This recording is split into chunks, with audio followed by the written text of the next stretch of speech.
going?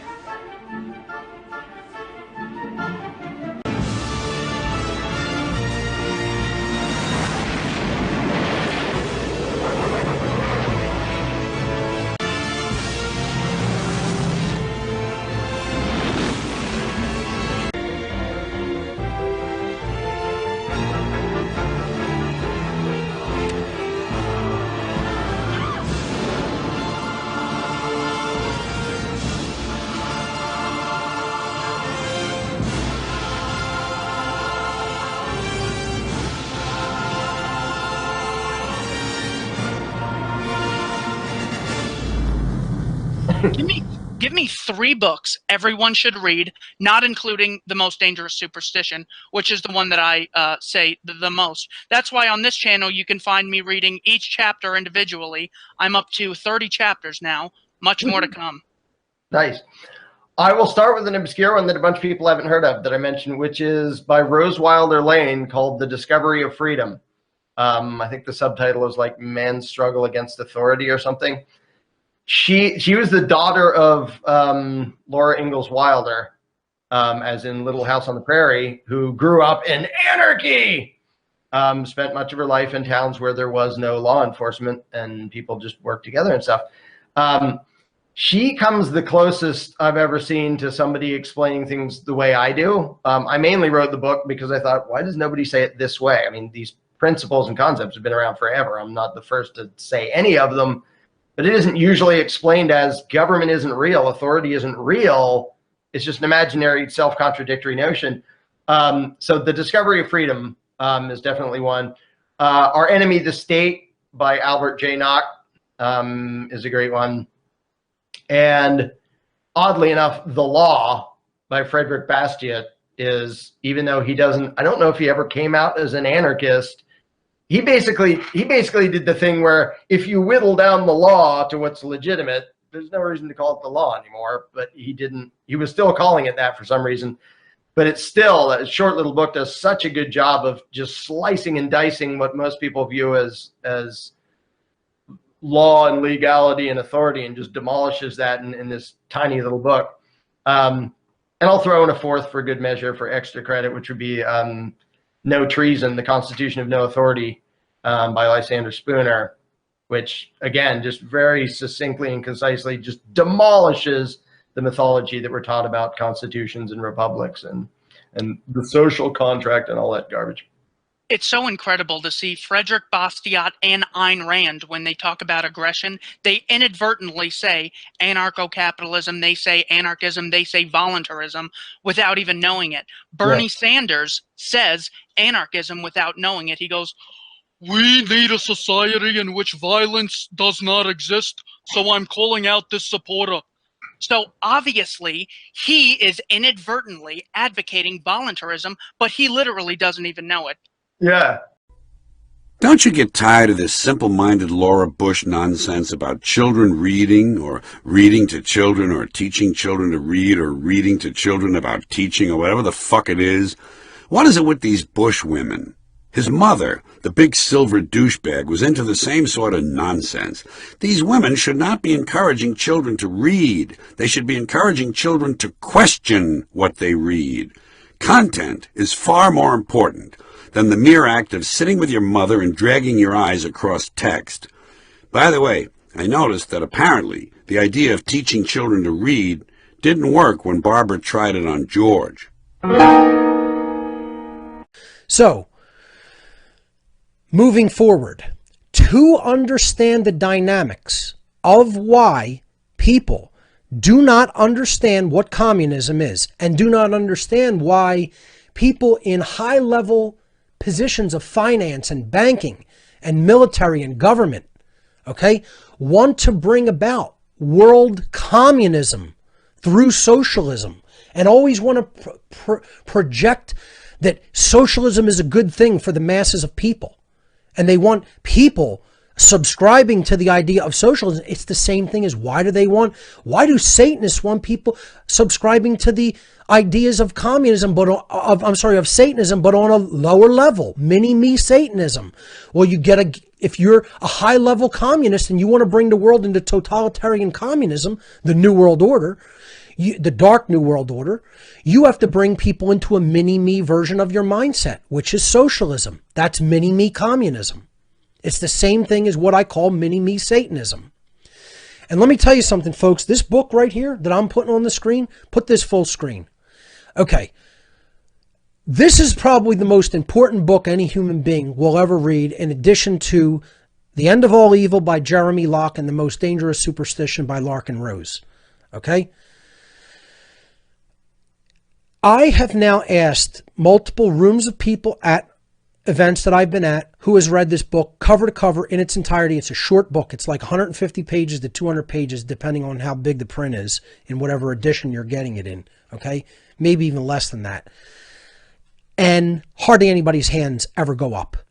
In my personal life, I ask people, how many people do I know have read this book cover to cover? I might know 3 or 4 people personally as individuals that have read this book cover to cover.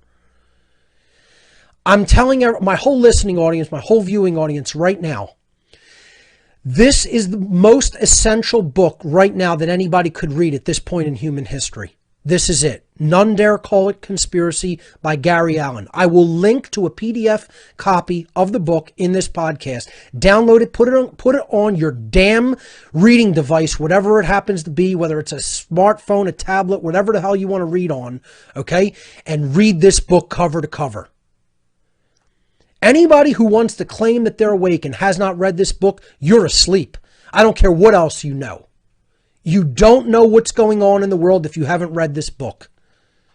Somebody at a high position of government writing about it from the inside, from his own knowledge from the inside.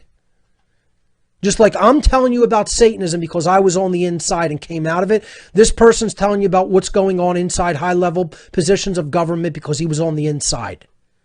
It's not prophecy, folks. It's a game plan. Okay?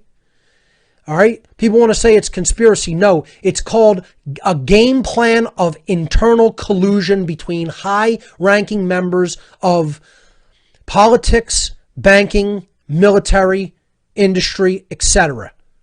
that is operating in the very real world that you don't have to apply the moniker of conspiracy to understand that it's happening. And he called it None Dare Call Conspiracy because it most certainly is an organized conspiracy. And he was trying to explain to people why do these people want to bring it in through socialism? Because this is what people don't understand. They think they're trying to help you by bringing socialism in. Nothing could be further from the truth. These people aren't interested in helping you. They're interested in controlling you, in enslaving you. For anybody in the truth movement that has not read None Dare Call Conspiracy by Gary Allen, you are asleep and you don't know what's going on if you haven't read this book. I don't know how much more harshly I can say it. Those who haven't read the book None Dare Call Conspiracy are not awakened to the political machinations of what are really going on in the world. And if you can't take the time to read 100-some page book cover to cover, you're not worth anything, let alone putting the time into awaken or helping to awaken other people. So, read the book. Get a book, man. Reading is fundamental. Fun to mental. Think. It ain't illegal yet. But they working on it. Think that because somebody does something, they deserve to be rewarded. Think that because somebody does something, they deserve to suffer. They deserve to be punished. Very dangerous word. And put those two together. He's doing what he shouldn't. He deserves to. Okay, yes? How does that fit with rewards? Rewards are violent. Violent? Oh, yes. Because they make a person feel obligated? Because they are a part of power over. They're one person trying to use the power that they have over another person. See, so I have some money and you don't have. So I say, okay, if you do this, I'll give you the money. You need to eat. I say, I'm not going to give, unless you do this, I'm not going to give it to you. So that's a way of using power over people. If you want to see the violence of rewards, go into that a little bit more. Read Alfie Kohn's book. Alfie Kohn. punished by rewards. If you want to see how violent the DE word is, the deserve word, you see, read Walter Kaufmann, Without Guilt and Justice. He's a philosophy professor, was a philosophy professor at Princeton. First half of the book, he just says from a philosophical point of view, just in terms of pure logic, pure rational, clear thinking, the DE word, deserve, violates every principle of clear thinking.